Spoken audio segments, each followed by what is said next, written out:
জীবের প্রতি দয়া করার গুরুত্ব। লালন পালন। পশু পাখি আল্লাহর সৃষ্টি, এর প্রতি মানুষের হক রয়েছে, বিশেষ করে গৃহপালিত পশু পাখির উপর।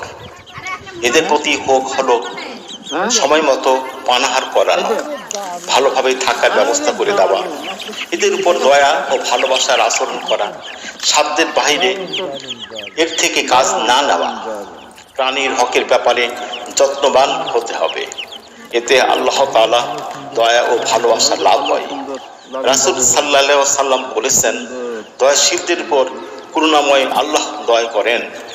তোমরা পৃথিবীবাসীর প্রতি দয়া করো, তাহলে যিনি আসমানে আছেন তিনি তোমাদের প্রতি দয়া করবেন।